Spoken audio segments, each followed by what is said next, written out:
Welcome to V news Telangana. ముందుగా headlines. Telangana భవన్లో బీఆర్ఎస్ నాయకుల ప్రెస్ మీట్.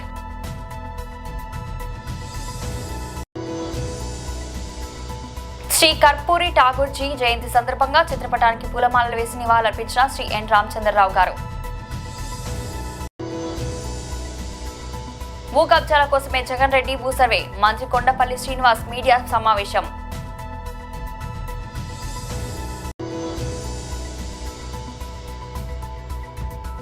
నాంపల్లి ఫర్నిచర్ దుకాణంలో భారీ అగ్ని ప్రమాదం. తెలంగాణ భవన్లో బీఆర్ఎస్ నాయకుల press meet. Site inspection visit certificate అని చెప్పని ఒక తప్పుడు విధానం ద్వారా బామ్మర్దికి వేల కోట్ల రూపాయల టెండర్లు సింగరేణిని కట్టబెట్టేట ప్రయత్నం చేస్తున్నాడు అని చెప్పని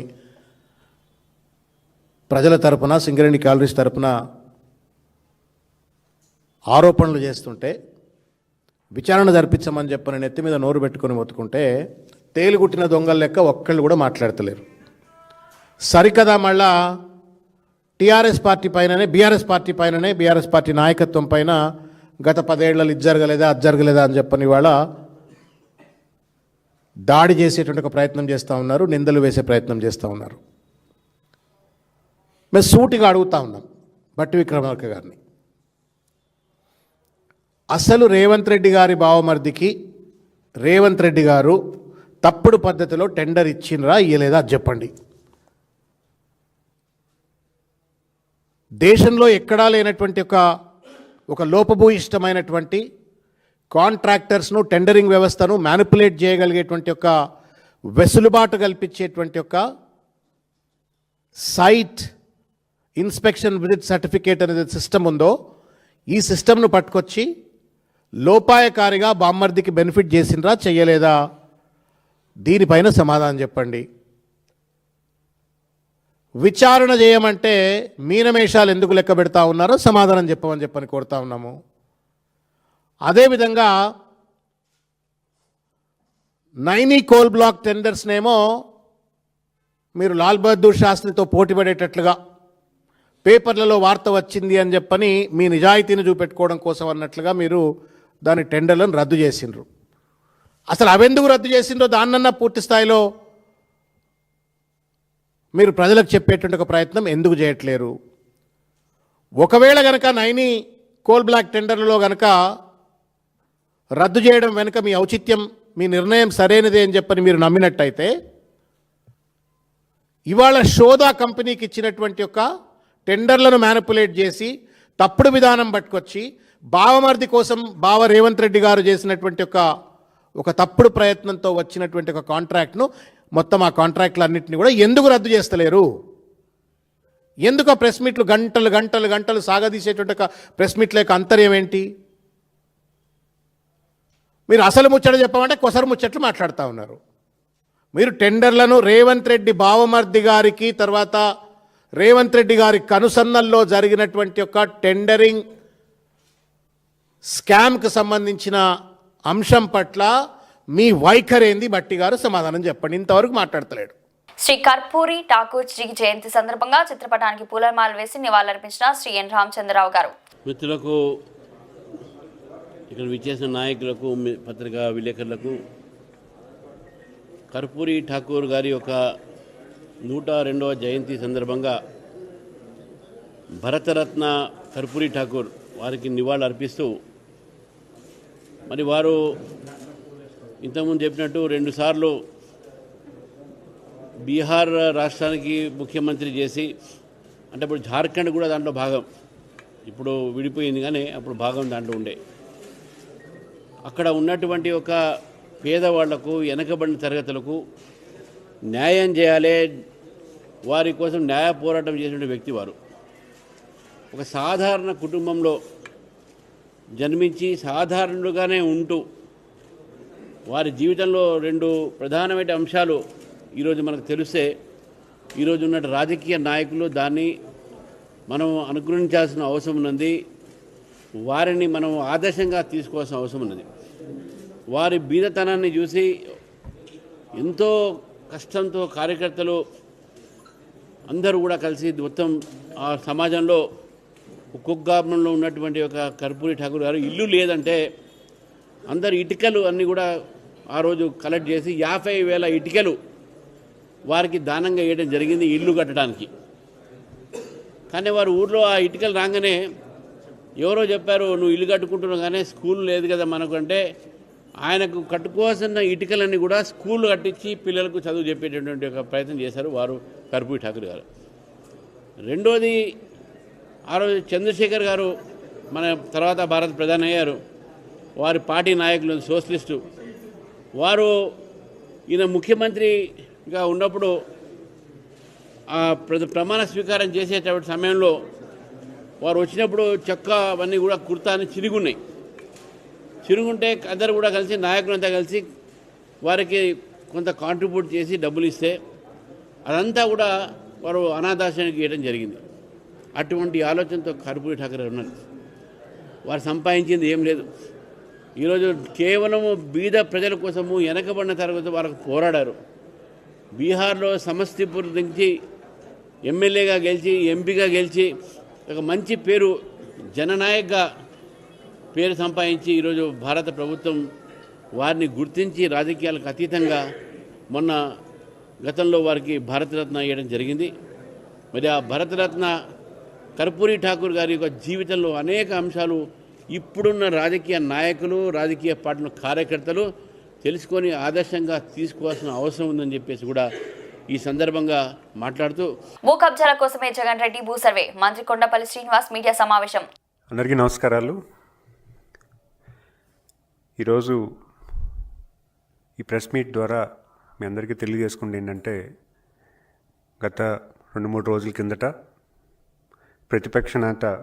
ప్రతిపక్ష పార్టీ నేత మాజీ ముఖ్యమంత్రి వర్యులు జగన్మోహన్ రెడ్డి గారు క్రెడిట్ గురించి మాట్లాడుతున్నారు. అంటే రీసర్వే అనేది వాళ్ళు చేసినటువంటి మంచి పని అని వాళ్ళు గర్వంగా చెప్పుకుంటున్నారు. వాళ్ళు చేసినటువంటి రెవెన్యూ ఇష్యూస్ మీద ఆయనకు పూర్తిగా అవగాహన ఉందా లేదో నాకు తెలియదు. కానీ మరి ఈరోజు రాష్ట్ర ప్రజానీకాన్ని ఉద్దేశించి రీసర్వే చేయడం వల్ల రాష్ట్రంలో రెవెన్యూ సమస్యలు బాగా క్లియర్ అయ్యావని ఆయన ఆ వ్యవస్థను తీసుకొచ్చానని చెప్పడం చాలా బాధాకరం. ఎందుకంటే ముఖ్యంగా నేను విజయనగరం జిల్లా గత 18 నెలలుగా రీసర్వే ఎక్కువగా అయినటువంటి రాష్ట్రంలో రీసర్వే ఎక్కువగా గ్రామాలు అయినటువంటి జిల్లా ఏదైనా ఉంటే అది విజయనగరం జిల్లా. మరి ఆ జిల్లాలో గత 18 నెలలుగా నేను రెగ్యులర్గా రివ్యూ చేసుకుంటున్నాను. ఎటువంటి సమస్యలు ఉన్నాయని చూస్తే 70% రెవెన్యూ సమస్యలు ఉన్నాయి. రెవెన్యూ సమస్యల్లో కూడా చాలా ఇబ్బందికరమైనటువంటి సిచ్యువేషన్స్లోకి గత ప్రభుత్వం చేశారు. ఎందుకంటున్నారంటే వాళ్ళు తీసుకున్నటువంటి విధానం, రీసర్వే చేసుకున్నటువంటి విధానం అసలు సామాన్యుడికి చాలా ఇబ్బంది కలిగించినటువంటి విధానాలు తీసుకెళ్ళిపోయారు. గౌరవ ముఖ్యమంత్రి గారు ఎప్పుడు కూడా చెప్తూ ఉంటారు, మన ప్రాంతం అంతా కూడా బ్రిటిష్ పరిపాలించినటువంటి ప్రాంతం కాబట్టి గతంలో బ్రిటిష్ వారు చాలా పారదర్శకంగా రెవెన్యూ రికార్డ్స్ క్రియేట్ చేశారు. సరైనటువంటి హిస్టరీ ఉన్నటువంటి రికార్డ్స్ ఉన్నాయి. అన్నీ కూడా ఒక ఎండిఆర్ కానీ సెటిల్మెంట్ ఫెయిర్ అడంగలు కానీ ఒక పారదర్శకంగా ప్రతి భూమికి కూడా సరైనటువంటి సర్వే నెంబరు, సరైనటువంటి లింక్ డాక్యుమెంట్ కూడా ఉండడం అనేది వాస్తవం. మరి అవసరమైనటువంటి రెవెన్యూ ఇష్యూస్లో కావాలని ఏదో రీసర్వే ఫండ్ వచ్చింది, దాన్ని సరైనటువంటి టైం ఇవ్వకుండా తక్కువ టైంలోనే పూర్తిగా అధికారులకు పూర్తిగా నాలెడ్జ్ లేకుండా ఎటువంటి చర్యలు తీసుకోకుండా సరైనటువంటి మానిటరింగ్ వ్యవస్థ లేకుండా గత గవర్నమెంట్ రీసర్వే చేయడం వల్ల ఈరోజు రాష్ట్ర ప్రజానికం చాలా రెవెన్యూ సమస్యలతో వెంటాడుతూ ఉంది. గత 18 మాసాలుగా కూటమి ప్రభుత్వం గ్రీవెన్సెస్ ఓపెన్ చేస్తే ఈ రాష్ట్రంలో అనేక రెవెన్యూ ఇష్యూస్ బయటకు వచ్చాయి. ఇవి వచ్చినటువంటి ఇష్యూస్ అన్నీ కూడా సుమారు 2,34,664 రెవెన్యూ ఇష్యూస్ గ్రీవెన్స్ రూపంలో ఇవ్వడం జరిగింది. నాంపల్లిలోని ఓ ఫర్నిచర్ దుకాణంలో భారీ అగ్ని ప్రమాదం సంభవించింది. బచ్చా క్యాజువల్ ఫర్నిచర్ దుకాణంలో మంటలు చెలరేగి 4 అంతస్తు వరకు వ్యాపించాయి. ప్రమాదం మొదట గ్రౌండ్ ఫ్లోర్ సంభవించి ఆపై 4 అంతస్తులకు విస్తరించింది. రోబో ఫైర్ మిషన్ ద్వారా అగ్నిమాపక సిబ్బంది మంటలను అదుపు చేసేందుకు ప్రయత్నిస్తున్నారు. ఘటనా స్థలానికి భారీ క్రేన్లు చేరుకున్నాయి. భవనం లోపల 2 చిన్నారులు 4 పెద్దలు చిక్కుకున్నట్లు సిబ్బంది గుర్తించారు. స్కై లాడర్ ద్వారా 4వ అంతస్తు అద్దాలను పగలగొట్టి వారిని రక్షించేందుకు ప్రయత్నాలు జరుగుతున్నాయి. భవనం పరిసర ప్రాంతాల ప్రజలకు అధికారులు ఖాళీ చేయించారు. పెద్ద ఎత్తున మంటలు ఎగిసిపడుతుండటంతో స్థానికులు భయాందోళనకు గురయ్యారు. ఫర్నిచర్ దుకాణంలోని సెల్లార్లు ఫర్నిచర్ నిల్వ ఉండడంతో సహాయక చర్యలు ఆటంకం కలుగుతుంది. 8 ఫైర్ ఇంజన్లతో మంటలు ఆర్పుతున్నారు. అగ్ని ప్రమాద ప్రాంతంలో పోలీసులు, హైడ్రా సిబ్బంది, విపత్తు నిర్వహణ బృందం సహాయక చర్యలు చేపట్టారు. ఘటనా స్థలంలో అంబులెన్స్లు అందుబాటులో ఉంచారు. ప్రమాద తీవ్రతను పెంచే వస్తువులను అక్కడి నుంచి తరలించారు. ఆలేరు మండల కేంద్రంలోని గుండ్లగూడెం రైల్వే నుండి పెంబర్తికి వెళ్లే ప్రధాన రహదారిని వెంటనే పునర్నిర్మాణం చేయాలని నంగారబేరి లంబాడి హక్కుల పోరాట సమితి జిల్లా ప్రధాన కార్యదర్శి అశోక్ నాయక్ చేపట్టిన నిరసన దీక్షకు మద్దతుగా శనివారం లంబాడి హక్కుల పోరాట సమితి జాతీయ అధ్యక్షుడు ధరావత్ గణేష్ నాయక్, రాష్ట్ర వర్కింగ్ ప్రెసిడెంట్ సంతోష్ నాయక్లు మద్దతు ప్రకటించారు. ఈ సందర్భంగా వారు మాట్లాడుతూ గత 30 సంవత్సరాలుగా ఈ రహదారి గుంతలమయంగా మారి ప్రమాదాలకు కారణమవుతుందని తెలిపారు. 7 రోజులుగా నిరసన దీక్ష చేస్తున్న స్థానిక ఎమ్మెల్యే బీర్ల ఐలయ్య తమకు ఏమి పట్టనట్లు వ్యవహరిస్తున్నారని ఆరోపించారు. ఇప్పటికైనా ఎమ్మెల్యే స్పందించి రోడ్డు పునర్నిర్మాణానికి హామీ ఇవ్వకపోతే క్యాంపు కార్యాలయం ముట్టడిస్తామని, ఎమ్మెల్యే ఇంటి ముందు వంటవార్పు చేపడతామని వారు హెచ్చరించారు. ఈ కార్యక్రమంలో రాష్ట్ర ప్రధాన కార్యదర్శి రామన్న నాయక్, జిల్లా వర్కింగ్ ప్రెసిడెంట్ శేఖర్ నాయక్, మేడ్చల్ జిల్లా అధ్యక్షులు వెంకటేష్ నాయక్, తుర్కంపల్లి మండల అధ్యక్షులు రమేష్ నాయక్, శ్రీకాంత్ నాయక్, రవి తదితరులు పాల్గొన్నారు. జవాన్లను, ఆర్మీ ఆఫీసర్లను, అమాయకమైనటువంటి ప్రజలను కూడా కొట్టను పెట్టుకోవడం జరిగింది. అంటే డ్రగ్స్ ఎవరైతే యూజ్ చేస్తున్నారో వారు ద్వారా సంపాదించేటువంటి డబ్బుల ద్వారా దేశాన్ని మంచిది. కానీ వేరే డ్రగ్స్ తీసుకుంటా ఉంటే మద్యం కావచ్చు, గంజాయి కావచ్చు, హెరాయిన్ కావచ్చు తీసుకున్నప్పుడు వాళ్ళు ఖండించకపోతే, వాళ్ళ మీద చర్య తీసుకోకపోతే, వాళ్ళ విషయాన్ని అధికారులకు తెలియజేయకపోతే తప్పకుండా సమాజాన్ని ముప్పు. వాడు తాగుతున్నాడు, రేపు మన మీదకే వస్తాడు, మన కుటుంబ సభ్యులకి వస్తాడు, చివరికి కుటుంబ నాశనం అయిపోతే సమాజం పూర్తిగా నాశనం అయింది. కాబట్టి ప్రతి ఒక్కళ్ళు కూడా డ్రగ్ రహిత సమాజ ఏర్పాటు కోసం ప్రత్యేక యువత విద్యార్థులు కూడా మీకెందుకు చెప్తామంటే మీరందరూ కూడా మీ దృష్టిలో చాలా మంది అటువంటి వాళ్ళు ఒప్పేటప్పుడు ఇందాక ఈగల్ టీం నెంబర్ చెప్పారు, ఏదైతే టోల్ ఫ్రీ నెంబర్ చెప్తే తప్పకుండా దాన్ని మా కంట్రోల్ చేయడానికి 1972 కన్నా ఇబ్బంది అయితే తప్పకుండా వాళ్ళ మీద యాక్షన్ ఉంటుంది. గతంలో కూడా సారారహితమైనటువంటి ప్రాంతం ఏర్పడినప్పుడు ప్రత్యేకంగా జగ్గయ్యపేటలో కూడా నాటు సారా అమ్మితే వాడి మీద ప్రత్యేకంగా అదే మున్సిపల్ చైర్మన్ కౌన్సిలర్స్ కూడా తీసుకొని చాలా చోట్ల నాటు సారా దగ్ధం చేశాం. నేను ఈగల్ టీం కూడా చెప్తా ఉన్నా, గత ప్రభుత్వం నిర్లక్ష్యం వల్ల రాష్ట్ర వ్యాప్తంగా డ్రగ్స్ విపరీతంగా ఉంది. అయితే మనం కూడా సంకల్ప పట్టుకోవాల్సిన పర్వాలేదు. ఇప్పటికి కూడా కొంత మాత్రం ఉంది. దీనిలో పోలీసు వారు ప్రత్యేకంగా ఈగల్ టీం, ఐడి పార్టీ ఏర్పాటు చేయండి. అవసరమైతే వాళ్ళతో పాటు యువతతో పాటు మీ టీం దాంట్లో ఇన్వాల్వ్ అవ్వని చెప్పండి. వాళ్ళు కూడా తాగుతున్నట్టు యాక్షన్ చేసి వాళ్ళు పట్టుకుంటే తప్పకుండా మనం ట్రాక్ చేయొచ్చు. ఏ కాటికి కూడా ఎవరు ఇన్ఫర్మేషన్ ఇచ్చేది కాకుండా ఐడి పార్టీ ఇద్దరు చూసేవాళ్ళం, లుంగి కట్టుకొని కడ మీద చేసుకొని దొంగలతో పాటు వీడు కూడా పల్లెటూరు వేషం వేసుకొని దొంగలు పట్టుకునేవాళ్ళు. మీరు అవసరమైతే కొంతమంది టీం తయారు చేయండి. మీ పోలీసు యంగ్స్టర్స్ లేదా కాలేజీలో ఎన్ఎస్ఎస్, ఎన్సీ స్టూడెంట్స్ ని ట్రాక్ చేసి వాళ్ళ ద్వారా ఎవరైతే డ్రగ్స్ అమ్ముతున్నారో, ఎవరైతే డ్రగ్స్ తీసుకుంటారో వాళ్ళతో పాటు వీళ్ళు కూడా ఇన్వాల్వ్ అయ్యి ఎవరు దీన్ని అమ్ముతున్నారు పూర్తిగా మనం గ్రౌండ్ రియాలిటీ తెచ్చుకొని తప్పకుండా మనం కంట్రోల్ చేయొచ్చు. అంతేగాని ఎవరో వస్తారో ఎవరో చేస్తారో మాకు జరగదు. దాన్ని చాలా పరబందిగా కన్స్ట్రక్టివ్ చేస్తే జరగదు. అందువల్ల తీసుకొని తప్పకుండా మీ అందరూ భాగస్వాములు అయ్యి డ్రగ్స్ రహిత సమాజం ఏర్పాటు చేయడం తెలియజేస్తూ ఎన్టీఆర్ జిల్లా జగ్గయ్యపేట పట్టణంలో బస్టాండ్ stand centre eagle clubs, Aster Ramesh hospital సంయుక్త ఆధ్వర్యంలో డ్రగ్స్ వద్దు బ్రో అంటూ కార్యక్రమాన్ని చేపట్టడం జరిగింది. కార్యక్రమానికి ముఖ్య అతిథిగా MLA Sriram Rajagopal, municipal chairman Rangapuram Sriram Dhananjaya పాల్గొన్నారు. ముందుగా ఎమ్మెల్యే శ్రీరామ్ రాజగోపాల్ వివేకానంద విగ్రహానికి పూలమాల వేసి ర్యాలీని ప్రారంభించారు. జగ్గయ్యపేట పట్టణ ప్రధాన రోడ్డు వెంబడి భారీ ర్యాలీ నిర్వహించారు. మాదక ద్రవ్యాలకు దూరంగా ఉందాం, విలువైన ప్రాణాలను కాపాడుకుందాం అంటూ ప్రచారం చేపట్టారు.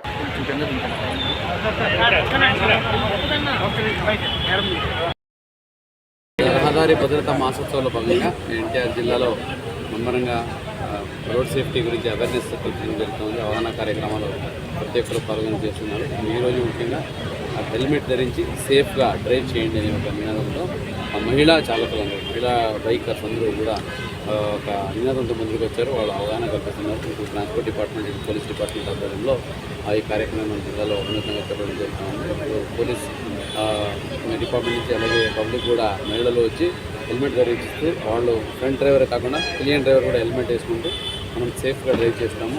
సేఫ్ రోడ్స్ సేఫ్ డ్రైవింగ్ చెప్తున్నారు.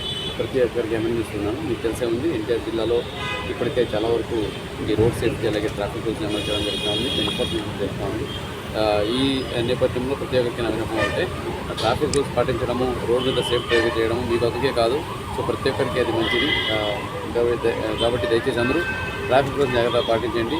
ర్యాష్ డ్రైవింగ్ చేయడము లేదా రూల్స్ని ఉల్లంఘించి డ్రైవింగ్ చేయడము లేదా చిన్నపిల్లలకి బైక్ నడిపించడం కాకుండా దయచేసి ట్రాఫిక్ రూల్స్ని పాటించండి. సేఫ్గా ఉండే తెలియజేసుకుంటూ సో ఇట్లాగా ప్రతి ఒక్కరు కూడా ఈ అవేర్నెస్ కార్యక్రమంలో ముందుకు రావాలి. ఈవెన్ ఇండస్ట్రియలిస్టు అట్లాగే డిఫరెంట్ ఆఫీసర్స్, ఈవెన్ జర్నలిస్ట్ కూడా మీరు కూడా ఒకరోజు ఈ రోడ్ సేఫ్టీ ర్యాలీలో వచ్చి పాల్గొని ప్రతి ఒక్కరు ఇది సక్సెస్ఫుల్గా చేయాలని కోరుకుంటున్నాము. అలాగే గ్రీన్ ఇనిషియేటివ్ కూడా ఆఫీసర్స్ అలాగే డిపార్ట్మెంట్స్ ఈవెన్ జర్నలిస్ట్ కూడా ముందుకు వస్తున్నారు. సో ఇది కూడా ఉన్నతంగా మనం జరుగుతున్నాం కాబట్టి సో రోడ్ సేఫ్టీ ఈ మాసోత్సవం భాగంగా ప్రతి ఒక్కరూ ఆ రోడ్ సేఫ్టీ గురించి గుర్తు చేసుకొని దాన్ని ఒక అలవాటులాగా తీసుకొచ్చేసి అంటే ఓన్లీ ఈ మాసంలోనే కాకుండా ప్రతిరోజు మీరు బయటకు వెళ్తున్నప్పుడు హెల్మెట్ ధరించడము, అలాగే కార్లో వెళ్తుంటే సీట్ బెల్ట్ ధరించడము, అలాగే ట్రాఫిక్ లైట్స్ని ఉల్లంఘించకుండా ట్రాఫిక్ రూల్స్ పాటిస్తూ అధికారులకు సహకరిస్తే మీరు కూడా సేఫ్గా ఉంటారు, సొసైటీ కూడా సేఫ్గా ఉంటుందని భావిస్తారు. రామగుండం నియోజకవర్గం గోదావరిఖని ఎమ్మెల్యే క్యాంప్ కార్యాలయంలో రామగుండం నియోజకవర్గ శాసనసభ్యులు MS Raj Thakur press meet నిర్వహించి మాట్లాడుతూ సింగరేణి సంస్థకు అధోగతి పాల్చేస్తుంది బీఆర్ఎస్ ప్రభుత్వమని, కార్మికులకు జీతాలు చెల్లించలేని పరిస్థితుల్లోకి నెట్టిన గంట నాటి ముఖ్యమంత్రి కేసీఆర్ దని రామగుండం ఎమ్మెల్యే రాజ్ ఠాకూర్ ఆగ్రహం వ్యక్తం చేశారు. ఈ ప్రెస్ మీట్ కార్యక్రమంలో కాంగ్రెస్ పార్టీ సీనియర్ నాయకులు, మాజీ కార్పొరేటర్లు, వివిధ విభాగాల అధ్యక్షులు తదితరులు పాల్గొన్నారు. 2014 నుంచి కమిషన్ ఎంక్వైరీ చేద్దాం. ఎవరెవరెక్కడ దోపిడీ జరిగింది, సింగరేణి ఏ రకంగా ఇవాళ దిగజారి రేపు జీతాలు అనే పరిస్థితి తీసుకొచ్చిన చరిత్ర ఎవరితో బయటికి వస్తుంది. కాంగ్రెస్ పార్టీ ఈరోజు సింగరేణిని కాపాడాలి. సింగరేణిపై ఆధారపడ్డ 1,00,000 మంది కుటుంబాలు, పర్మనెంట్ ఇండైరెక్ట్ గా కాంట్రాక్ట్ కార్మికులుగా ఉన్నటువంటి వాళ్ళని కాపాడుతూ సింగరేణి వ్యవస్థను ముందుకు తీసుకుపోవాలని ఒక బలమైన సంకల్పంతో ఇలా ముందుకు పోతున్న తరుణంలో మీరు సింగరేణిపై నిందలేస్తూ సింగరేణిని మీకు చేసిన దోపిడిని ఇంకొకరికి రుద్దడానికి ప్రయత్నం చేస్తున్న తీరు తీవ్రంగా ఖండిస్తా ఉన్నాం. మీరు చేసినటువంటి దుర్మార్గమైన పనులు, మీరు చేసినటువంటి తప్పుడు వ్యవహారాలు ఈరోజు కాంగ్రెస్ పార్టీ నాయకులపై, ముఖ్యమంత్రిపై, మా డిప్యూటీ చీఫ్ మినిస్టర్ భట్టి గారిపై చేస్తే ఆలోచన సంఖ్య దూరమైన మాటలు మాట్లాడితే తీవ్రమైన పరిణామాలు ఎదుర్కోవాల్సి వస్తుందని చెప్తా ఉన్నా. ఇవాళ సింగరేణిని మోసం చేసింది మీరు. ఇవాళ డిపెండెంట్ ఉద్యోగాల దాంట్లో మీరే మీ మనుషులే జైల్లోకి వెళ్ళి కమిషన్ వేసి విజిలెన్స్ కేసు వేసి ఇవాళ ఆ ప్రక్రియను ముందుకు సాగకుండా చేస్తూ మళ్ళీ కళ్ళు బోల్లి నాటకాలు ఆడుతూ వారి పక్షాన్ని నిలబడే ప్రయత్నం చేస్తా ఉన్నారు. తప్పుడు సంకేతాలు ఇచ్చే కార్యక్రమం చేస్తా ఉన్నారు. రేవంత్ రెడ్డి గారి ప్రభుత్వానికి చాలా స్పష్టమైన వైఖరి. ఇలా డిపెండెంట్ ఉద్యోగాల అంశంలో ఖచ్చితంగా న్యాయపరంగా చేయడానికి ఈ ప్రభుత్వం సిద్ధంగా ఉంది. మార్పుల అంశంలో చేయడానికి కూడా సిద్ధంగా ఉంది. దీంతో కమిటీ వేస్తాం, శాసనసభ్యులతో పాటు అధికారులు మేధావులు వేస్తామని స్పష్టమైన వైఖరి ఇచ్చిన తర్వాత కూడా మీరు దాన్ని వాడుకొని బురద చల్లే కార్యక్రమం చేస్తా ఉన్నారు. రామగుండంలో సోలార్ పవర్ ప్లాంట్ రావద్దా, రామగుండంలో పవర్ ప్లాంట్ రావద్దా, ఇలా ఎన్టీపీసీ పవర్ ప్లాంట్ చేస్తాం లేదా జన్కో ద్వారా చేస్తాం, ఏది తక్కువ ధరకు వస్తే దానికి చేస్తామని స్పష్టమైన వైఖరి రాష్ట్ర ముఖ్యమంత్రి గారు, సంబంధిత శాఖ మంత్రులు, deputy chief minister Bhatti Vikramarka వారు అనేక మార్లు చెప్పినా కూడా తప్పుడు నిందలేయడానికి ప్రయత్నం చేస్తా ఉన్నారు. రామగుండంలో నడి ఊర్లో ఓపెన్ కాస్ట్ పెట్టలు వేస్తే బొందల గట్టి కూర్చేసుకొని కూర్చుంటానా కేసీఆర్ గారి మాటలు మర్చినారా? రామగుండం ప్రజల మీద, కార్మికుల మీద కక్షతోటి తెలంగాణ నుంచి ఉద్యమించిన వాళ్ళు మా దొరతనాన్ని ఏదో రోజు తిప్పి కొడతారని ముందు భయంతో రామగుండాన్ని బొందల గడ్డ చేయడానికి నిర్ణయం తీసుకొని ఇలా నడి ఊర్లో ఓపెన్ కాస్ట్ తెచ్చి ఇవాళ ఊరిని పొందలగంట చేసిన చరిత్ర మీది కాదా? బులెటిన్ ముగించే ముందు హెడ్లైన్స్ మరోసారి. తెలంగాణ భవన్లో బీఆర్ఎస్ నాయకుల ప్రెస్ మీట్.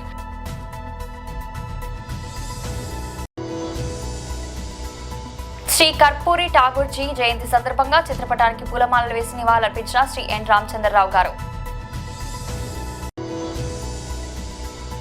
భూ కబ్జాల కోసమే జగన్ రెడ్డి భూ సర్వే. మంత్రి కొండపల్లి శ్రీనివాస్ మీడియా సమావేశం.